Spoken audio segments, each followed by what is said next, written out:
Yes, welcome to lecture 1 by Plaka Altaric, Introduction to Toxicology, Animal Scientist. And under toxicology, we shall be discussing various concepts and definitions that will make our lecture 1.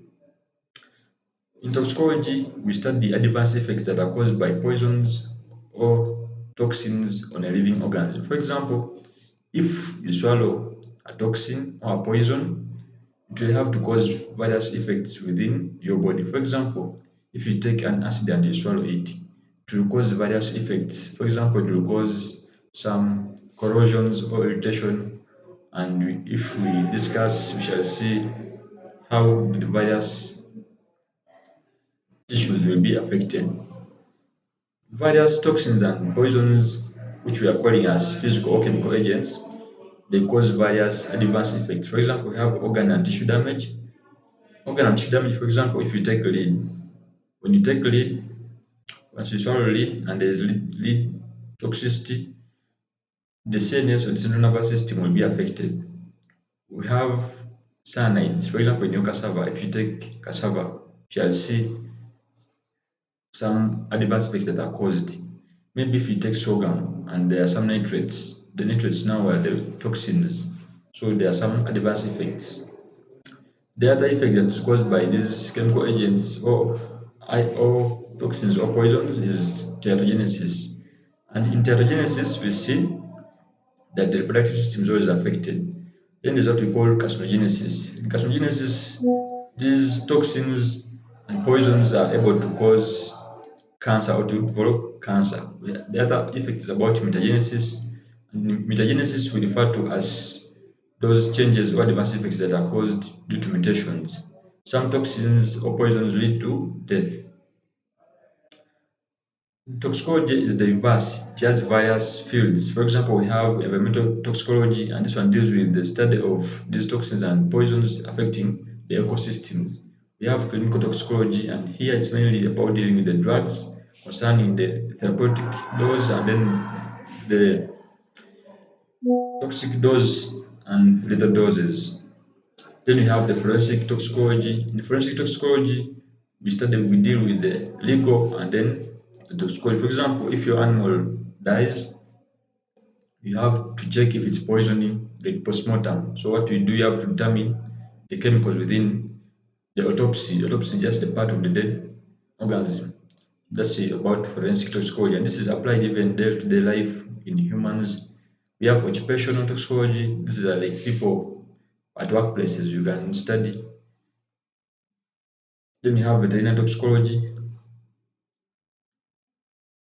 What we define as a toxicant is a substance that can cause an adverse effect on a living organism. For example, a toxin and a poison, those are toxicants.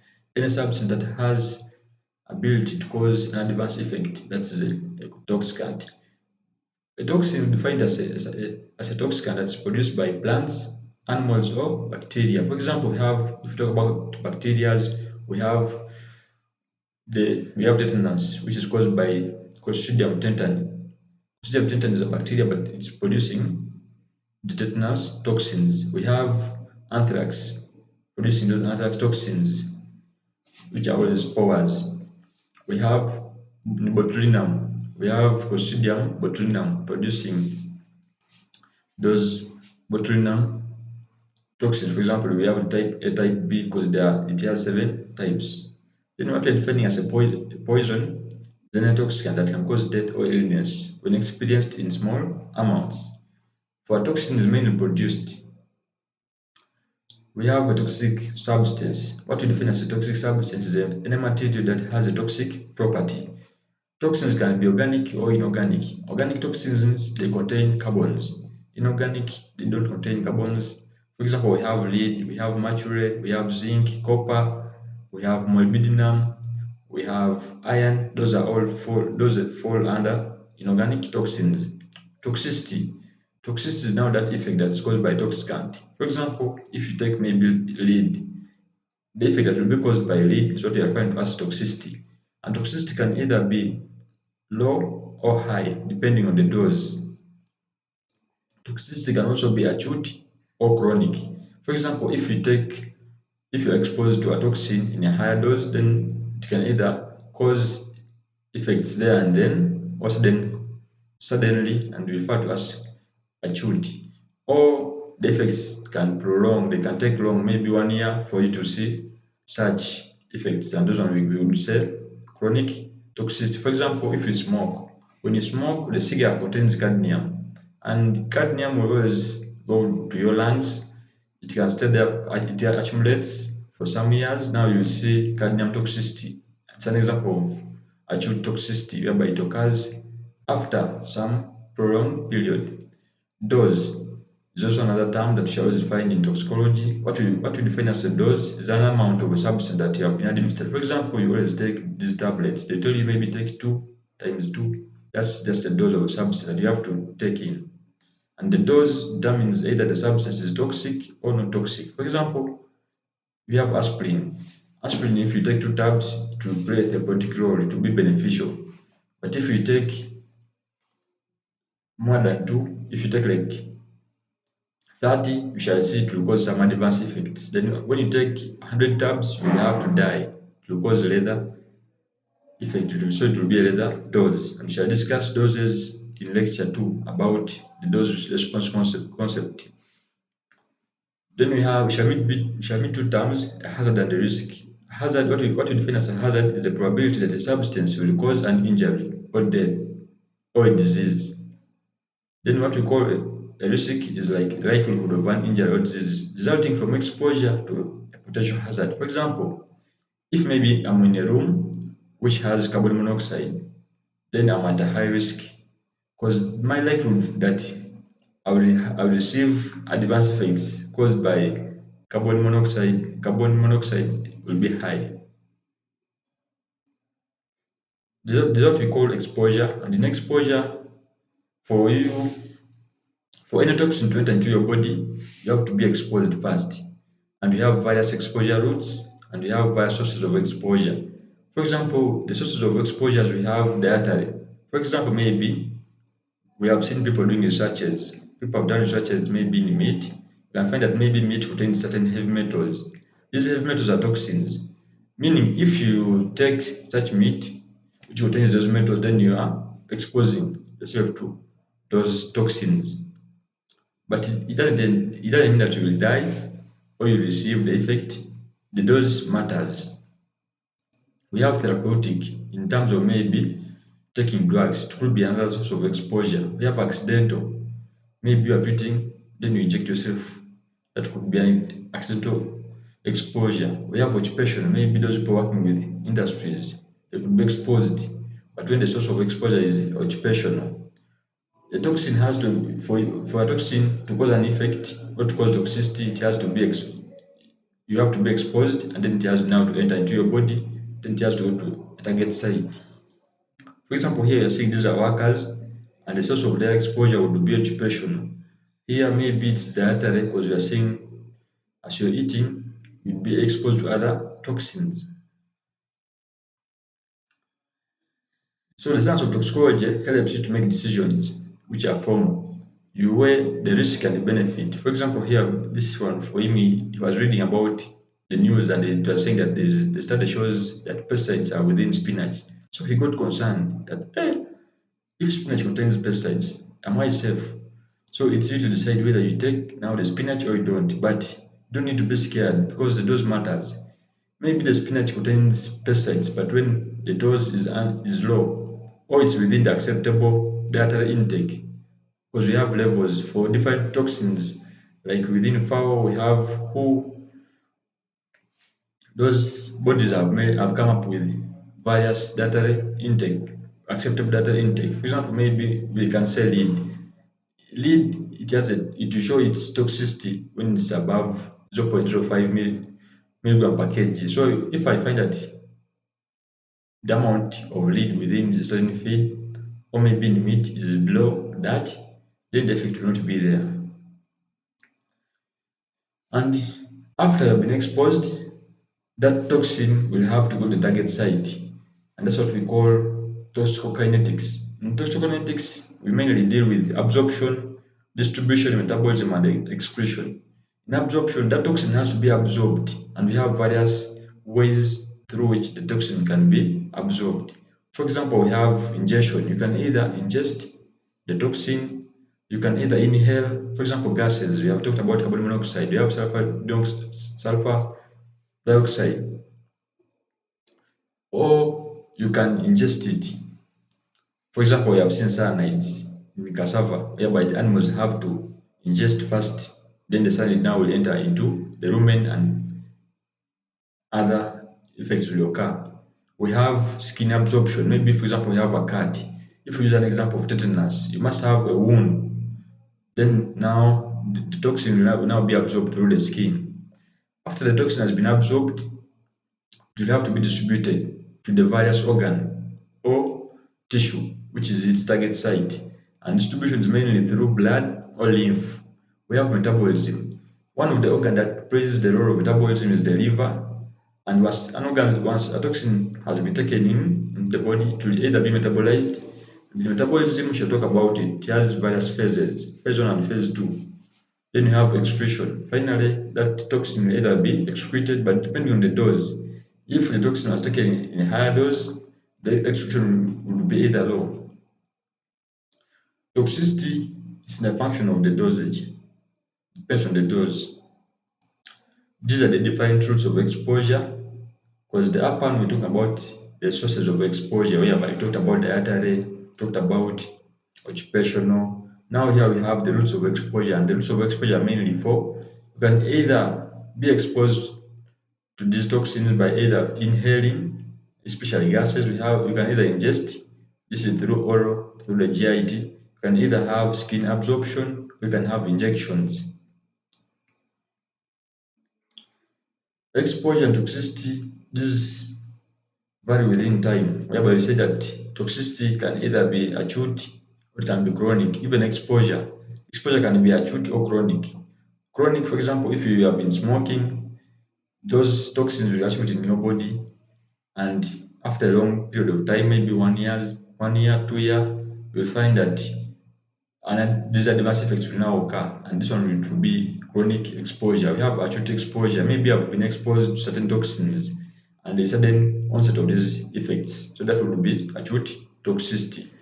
Toxicity is, a, toxicity is affected by various factors like the dose, the route of absorption. You can find that maybe certain routes of absorption would affect the toxicity. We have the amount of the toxicant, then the duration, and then the frequency. Frequency is how many times have you been exposed. So once once there's a toxin, we have two terms. We have toxicokinetics and toxicodynamics. Toxicokinetics is mainly what the body does to the toxicant or the poison or toxin. Then toxicodynamics is what now the chemical or the toxin or poison does to the body. For example, in toxicokinetics, one, the body will play in four things. It will be absorption, distribution, metabolism, and excretion. The body will have to absorb the toxin, distribute it via blood or lymph, then metabolize it. It can either be metabolized or it cannot be metabolized, depending. Even some chemicals during metabolism they can be more toxic. We shall look at it. Then after it will be excreted or stored within the tissues. Then toxicokinetics, this is mainly the mode of action of those toxins. Each toxin has its own toxicodynamics. It has its mode of action. Once the toxin reaches the active site, then we shall see these effects due to the mode of action of that specific toxin. This is what we have talked about, that in toxicokinetics we are dealing with how the body handles the toxicant. It's mainly what the body does with the toxicant, and it's mainly absorption, distribution, metabolism, and excretion. And this one depends on the rate. What's the rate at that toxin is absorbed, and then the rate at which it is distributed, and the rate at which it's metabolized and excreted. If the rate is faster and it's excreted faster, then the toxicity will be low. This is just like an illustration that once you are exposed Those toxins will be absorbed. After they have been absorbed, they will be distributed. And distribution is mainly through blood and lymph. They will be distributed to various organs and tissues. For example, maybe if you ingest a toxin or a poison, it will be through the GIT, it will be absorbed and taken into the bloodstream, then it can be either taken to the liver, can be taken to the kidney or other tissues. And then you have in the liver, there's what we call biotransformation. Biotransformation, we are trying to make like the toxin less toxic. And here it's mainly through oxidation in phase one. And then here we are making it polar so that it can be excreted within various organs. Various organs play that role of excretion. We have the kidney playing the main role, whereby these toxins may be released as urine. Then we have the skin, and then we have the lung. For example, maybe if it was a gas, you can exhale it. This is biotransformation, which is under metabolism, and it's mainly the liver playing that role. In biotransformation or metabolism, we can make a substance either less toxic or more toxic. Once the substance is made less toxic, then we shall be doing detoxification, and the liver plays that role of detoxifying it. It can detoxify it, then it can be passed or excreted out through the kidney as urine or exhaled as hair. Some toxins or poisons during biotransformation or during that process of transforming it, they can even be more toxic. This is how, after the compound or the toxin or poison has been metabolized to be excreted, and this is mainly through the kidney. For example, we have this is a kidney of a bovine because we see these lobes. The other one is for human. In toxicodynamics, we are mainly dealing with the mode of action of that toxin. How does that toxin cause adverse effect? For example, we can talk about these cyanides. These cyanides, you know that maybe if an animal takes cassava, to attain cyanides.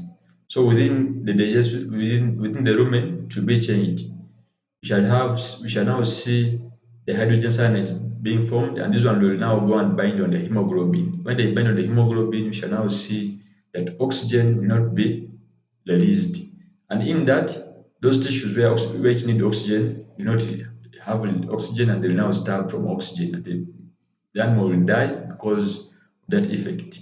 Because the hemoglobin cannot now release the oxygen because it has the hydrogen cyanides attached on those receptors of the hemoglobin. Each toxin has its own toxicodynamics, so it's better to go and search on these different toxins. This is what I'm meaning, that every toxin has a target cell within the target individual, and it has its own toxicokinetics and its toxicodynamics. For example, if maybe you have a toxin, you need to know what is the source of that toxin. Is it from plant? Which plant?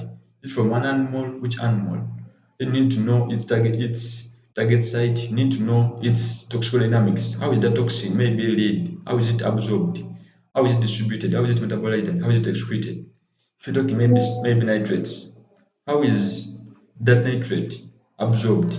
How is it distributed and how is it metabolized? That's all about toxicokinetics.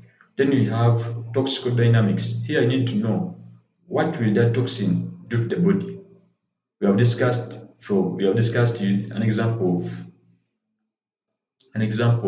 a cyanide. That once you take a cyanide, maybe in cassava, within the rumen, it will have to be changed into hydrogen cyanide. And that cyanide will cause what we call phosphorylation there.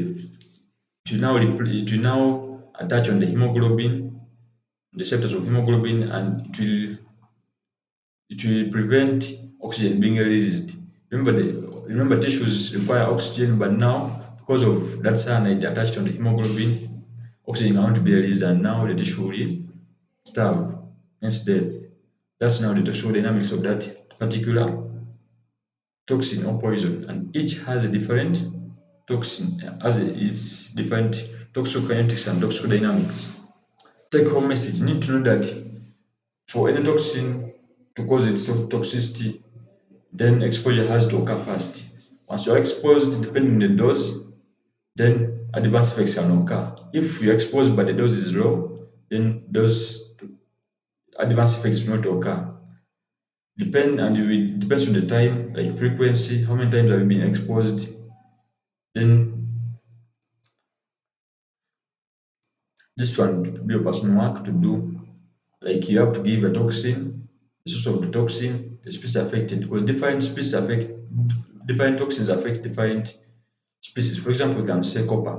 If we talk about copper poisoning, copper mainly affects sheep. So we must know which toxin, what's the source of the toxin, and the species affected. Then you must know how to describe the toxicokinetics of that particular toxin. How is the toxin absorbed, distributed, metabolized, or excreted? Then you must know the toxicodynamics of that toxin. How will the toxin cause, how will it cause the adverse effects? Then you must know the acceptable, effective dose, the toxic dose, and then the lethal dose. In toxicology, we shall have two people whom we shall always refer to. We have Olifra, who is the father of toxicology, and he played a major role in forensic toxicology by determining the effects caused by these toxicants within living organisms. Then we have Paracelsus, who is the father of the modern toxicology. He brought the concept, what we call the dose response concept. And this is an important concept. We shall look at it in lecture 2. This is Paracelsus, and he talked about that all things are poisonous, only the dose matters. And he brought out what we call the dose response concept. Then this is Mark Oltzer, who associated the effects of poisons on specific organs by analyzing the autopsy. Autopsy is the dead part of the dead organism. But he can now associate and check those toxins. Thanks.